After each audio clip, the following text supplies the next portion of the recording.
What is happening, everybody? This is Cody, aka DFS Prodigy, coming to you live talking about this upcoming DraftKings slate. It's a sits gamer. I'm excited about it. I wish it was a sits gamer, actually, but it's a 10 gamer. I messed up, but it is what it is. So, before we begin, we have the sponsorship of today, which is Underdog Fantasy. If y'all want to go check them out on Twitter, it's basically the rivals pick. You can do daily fantasy contest with 3 players, 6 players, stuff like that, basically where it's not DraftKings, but you pick out in a snake draft best ball kind of teams, but you can also do daily fantasy, which that's the fun part about it. We also have pick'ems where it's over and under, say Jimmy Butler with 5 assists over and under. You get 2 extra payout if you bet the over or the under correctly, stuff like that. It's a fun game. So definitely check out the sponsor of the show and Underdog. I'll have the link in the description below to them. Definitely use my link. That helps me and you both out. Definitely hit that like button for me. Always subscribe to my YouTube channel. It's been a ton, as y'all know. We had a huge takedown tonight for about $500 in the showdown. Took down that tournament, so I'm pretty excited about that. So I wanted to go ahead and dig into this 10 gamer, not sits gamer. Orlando and Cleveland. On Orlando side, Terrence Ross is doubtful. MCW is still out. I like Okiki here at 4.9. That's not a bad price tag for him under 5K. Look at Dwayne Bacon, even though I hate playing Dwayne Bacon at 4.6, he's in play. And then Cole Anthony is always in play to me at 6.3. That's a great price tag for him. I can just never play him enough. I like him. But Wendell Carter Jr., if he's off the minutes limit, maybe, but mostly I'm not on him. On the Cleveland side, no Sexton, so give me all Darius Garland once again at 7.7. I love the matchup here for him.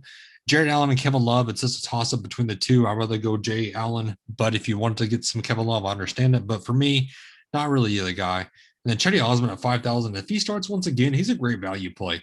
He's been looking great with no Colin Sexton. I like that. You know how it goes with Okoro. Definitely risky, so good luck picking him. And that wraps up this first game for us. Atlanta and Philly. On the Atlanta side, Trae Young still out. Obviously, no Hunter, no Cam Reddish. Brandon Goodwin's doubtful, and Kevin Porter is doubtful. So for me, it's Bog. I love him here at 7.6. Like you notice how I skipped over Capella. I don't want to play Capella with Embiid. John Collins, no thank you. With Capella healthy, I can't get to John Collins as long as Capella's in the lineup. Gallinari, no thank you. I'd rather get to Lou Will at 4.5, who should start. So I like him.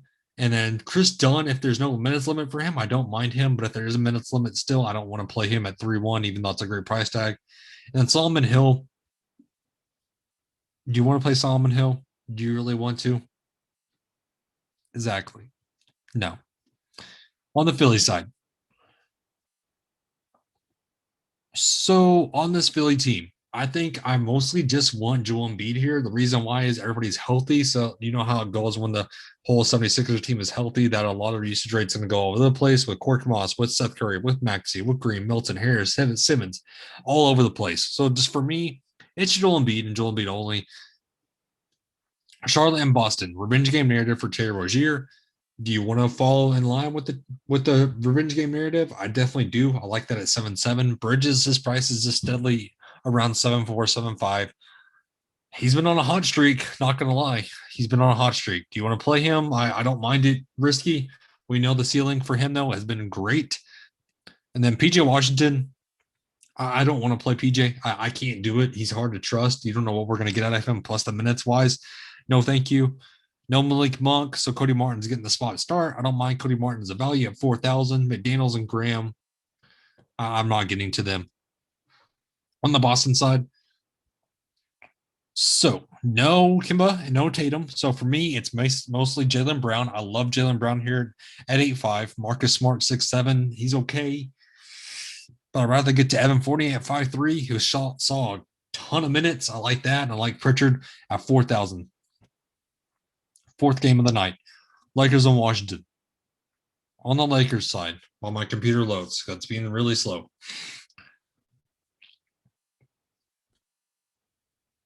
So for me, it's mostly Anthony Davis. I like Anthony Davis here at 9.2. I think there's no minutes limit for him, so I'm certainly going to get to some of him. Drummond, you know how it goes. If he wants to play that day, he's going to play. That's all a mental game with him. So judge it as you go with. Just know with good reason that he could easily just not want to play.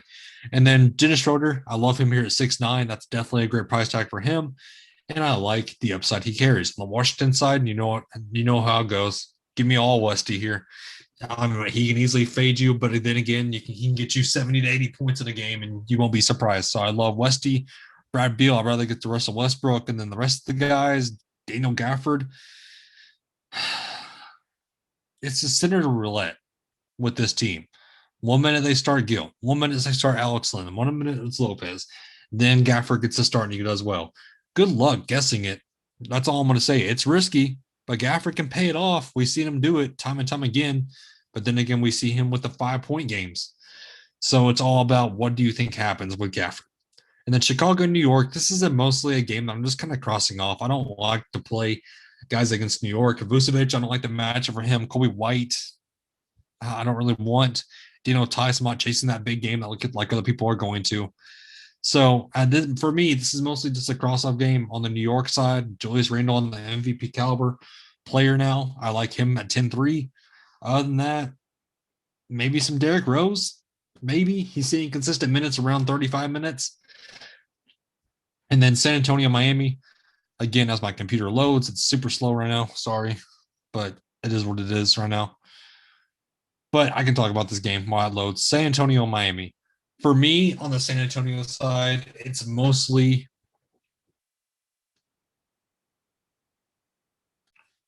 all right, guys. So sorry, I paused the video so I could get my computer back up and running. It was being weird and sketchy and laggy. But anyways, let's go to San Antonio, Miami. On the San Antonio side, so there is no Derek White. He's going to miss a couple games. So for me, I like Patty Mills to see more minutes now, and I like a guy like Lonnie Walker to see even more minutes. So either way, I like both these guys as value plays. Jonathan Murray, he's going to see minutes. I like him at 7-3. And then DeRozan, maybe, but mostly just not really for me. And then Miami side, if there is no Kendrick Nunn or Tyler Hero, I'm going to go right back to the well and Goran Dragic. Bam Adebayo and Jimmy Butler, they're both in play. I'd rather get to Jimmy Butler, though, with the upside he carries. Ariza, you're going to have to chase that game. If you think he does well once again, I think he can, but it is Trevor Ariza. So take that with a grain of salt and just kind of move on with it. Moving on to the last 4 games of the slate.